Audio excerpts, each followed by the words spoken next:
చెప్పేస్తారా dubbing దీనికి హిందీ కన్నడ మీరేనా తమిళ్ బంద్ చేసేయండి అయిపోయింది ఇంకా వేస్ట్ ఇంకా మేము అందరం ఏంది ఇంకా కష్టం ఇది కన్నడ మీరు బాంబే షిఫ్ట్ అయిపోవచ్చు కదా మేము ఇక్కడ హీరోలుగా అప్పుడు మేము చచ్చిపోతాను నేను ఇక్కడ అన్ని భాషల్లో డబ్బింగ్ చెప్పడం ఏంటన్నా నువ్వు షిఫ్ట్ అయిపో బాంబే కావాలంటే నీకు వస్తుంది నీకు వచ్చుగా హిందీ బానే అంటే అంతరా నాలుగు భాషల్లో డబ్బింగ్ చెప్పారు హిందీ ఆతా అంటే భయ్యా ప్యాస్ డాలో నేను ఇంకా అక్కడికి వెళ్ళిపోయి ఇదరా అయ్యే హిందీ అనుకున్నా. Professionally what is your biggest fear sir? Of course I might not be able to make a great film, cinema success అవుతుందా లేదా, but as an artist personally నేను అసలు తాడు బొంగరం లేనిలా బతుకుతాను. నేను అసలు నాకు అంత పెద్ద ఫీర్ ఏ ఉంది. నేను ఎత్తుకున్న ఎమోషన్ రైట్ ట్రాక్లో వెళ్తుందా లేదా, ఒక్కరితో అయ్యే పని కాదు. 100 మంది ఉంటే కానీ సినిమా అవుద్ది. వీళ్ళందరినీ రైట్ ట్రాక్లో పెట్టి కరెక్ట్ అవుట్పుట్ తీయగలమా లేదా అన్నంత మించి అసలు భయం అనేది లేదు అసలు. ఇంకా అసలు భయం ఛాన్సే లేదు, అదొక్కటే భయం. సో భయం ఎంత అవసరం అని సినిమా తీస్తూ సార్ భయం భయపడే ఛాన్స్ లేదని చెప్తున్నారు సార్. అట్లుంటుంది కొరటాల శివ గారితో.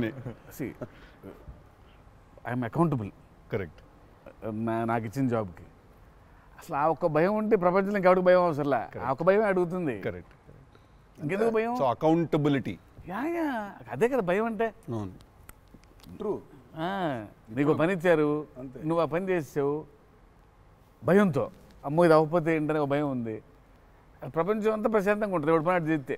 పక్కనోడి పనుల్లో చేయి దూర్చి ఆయన ఇబ్బంది పెట్టి ఇది పెట్టి మనం చేయక ఇంతకు మించింది ఏముంది? ఎవడు పని చేస్తే అసలు భయం ఉన్నట్టే మనకు ప్రపంచంలో అంతా.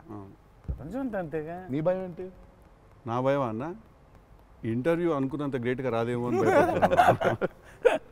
విశ్వం చాలా కాన్ఫిడెంట్గా ఉన్నాడు. అంటే వాడు హోంవర్క్ చేసాడు. క్వశ్చన్ అడిగిన అదిరిపోయింది. వాడు హోంవర్క్ చేసి వచ్చాడు. వాడు క్వశ్చన్స్ రాసుకుని. నేను రాసిన 2-3 ఓకే రైట్ అనుకున్నా. కానీ నాజే ఫ్యాన్ తెలుసుకోవాలని ఉంటుంది కదా, నిన్నేం భయపెడుతుంది. నాకైతే నేను ఆన్సర్ అయితే నేను నాకేం లేదు అన్నట్లు చెప్తే. నీకేం భయం? నాకేం లేదన్న. నీకు లేదు భయం? అట్లుండాలి. అట్లుంటుంది. హెల్త్ అన్న, హెల్త్ గురించి భయపడతా అంతే. మరి ఉంది కదా అంటే వాడికి దూరిన దాంట్లో నుంచి బయటికి ఎలా రావాలని భయం ఉంటుంది. భయం లేదు ఎవరికి లేదండి. ఇతరులకు కూడా భయం ఉంటుంది. అంటే scariest thing for me is health అన్న. వేరే వాళ్ళు ఎవరన్నా కొంచెం సిక్కున్నా కూడా నాకు పాపం భయం అవుతుంటుంది. అది అన్నిటికంటే ముందు జాగ్రత్త. అది ఉంటే ఎట్లన్నా పోరాడొచ్చు అనిపిస్తుంది. సో హెల్త్ గురించి భయం అవుతుంది. That is answer. అది నీళ్ళు ఇంత డెప్త్ ఉందని ఎక్స్పెక్ట్ చేయలేదు నేను ఎక్స్పెక్ట్ చేయలేదు. నేను 7కి ఫస్ట్ షాట్ అంటే 6:30 కల్లా ఉండలేకపోతానేమో ఇట్లాంటివో చెప్తాను అనుకున్నాను. పక్కనోడు హెల్త్ అప్సెట్ అయితే నాకు ఓకే. నో మ్యాటర్ వాట్ ఇదైతే నేను చేయ కెమెరా ముందు అనేది ఏమన్నా ఉందా అన్న నీకు? నేనా? It's very very very important. ఏదైనా నాకు రీజనింగ్ ఉండాలి. రీజనింగ్ ఉంటే ఏదైనా చేయడానికి రెడీ నేను, దేనికైనా. ఇది మాత్రం అందరు యాంకర్లు అడిగినట్టు రొటీన్గా అడగాల్సి వస్తుంది. కానీ అడుగుతున్నా, ఎట్లుందన్న రొమాన్స్ చేస్తున్నప్పుడు దేవరాల? ఎట్లుంటుంది ఆయన అడగాలి. రొమాన్స్ రాసినప్పుడు ఎట్లుంటుంది? నేనైనా చూసేటోళ్ళం అన్న, చేసింది మీరు కదా, ఎట్లుండే అన్నగా బాగా అడుగుతున్నాడు అని అడిగాడు. గలీజ్గా అడిగింది. కాదు కాదు రొమాన్స్ ఎట్లుంటుంది చేసినప్పుడు ఎట్లుంటుంది అంటే, do you have fear while doing intimate scenes? అట్లా ఇంటిమేట్ సీన్స్ ఏం లేవు కానీ ఫియర్ బండికి. బట్ దేవరా చూడడానికి మంచిగా ఉండే, చూడడానికి మంచిగా ఉండే మాకు. ఏది పాటలు? బట్ పాటలున్నా చూపించారు, సినిమాకి రావాలి మీరిని చూడాలంటే. అదో కొత్త రకమైన రొమాన్స్ రాశాడు ఈయన. మీరు అనుకుంటున్నట్టు రొమాన్స్ ఉండదు కానీ ఆ లోకంలో లెవెల్ రొమాన్స్ ఉండదు అంటారు. Correct correct. ఈ లెవెల్ రొమాన్స్ ఉండదు కానీ కొంచెం ఆ లెవెల్ రొమాన్స్ కూడా ఉండదు కానీ మా లెవెల్లో రొమాన్స్ ఉంటుంది. ఏదో ఏమో చేస్తావేమో ఫ్యూచర్లో అని. So it's nice, it will be good. Janhvi was is phenomenal in the movie. చాలా చాలా ఐ మీన్ మేమైతే షాక్ అయిపోయాం. ఓ రోజు మరి ఆ అమ్మాయికి ఎట్లా వచ్చిందో తెలియదు కానీ ఒక 2 పేజీల డైలాగ్ రాసిండి నా అమ్మాయికి. సీన్ కూడా మొత్తం అమ్మాయిదే డైలాగ్ పోర్షన్ ఎక్కువ.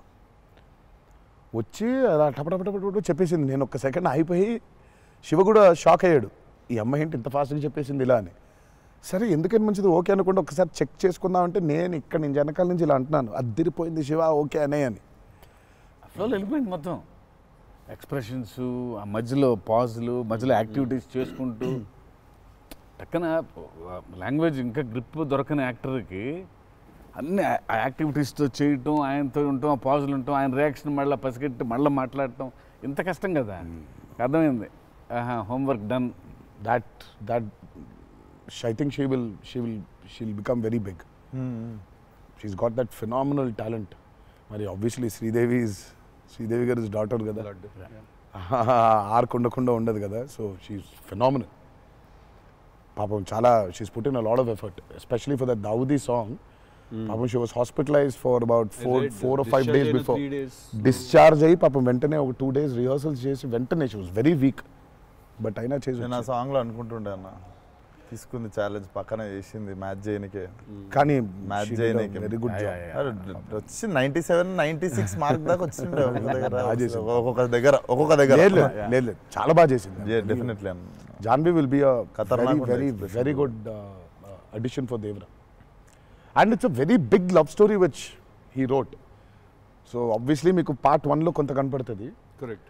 దాని టోటాలిటీ ఇంకో వేరే టర్న్ అనేది దాని అది మొత్తం ఇంకా పార్ట్ 2లో it's a very different thing all together. Sir మిమ్మల్ని అందరికంటే ఎక్కువ ఇబ్బంది పెట్టిన సీక్వెన్స్ ఏది సార్? నాకు తెలిసి ప్రతి సినిమాలో ఒక సీన్ రిటేట్ చేస్తుంది సార్, ఒక సీనో ఒక సీక్వెన్స్ ఏదో ఒకటి బాగా ఎక్కువ వర్క్ లాగుతూ ఉంటే మళ్ళీ ఒక సినిమాకి స్టార్టింగ్ మొదలవుతుంది, ఇంకా ఎండ్ వరకు నాగ్ అవుతా ఉంటుంది. సీన్ ఉంటుంది, ప్రతి సినిమాకు ఉంటుంది.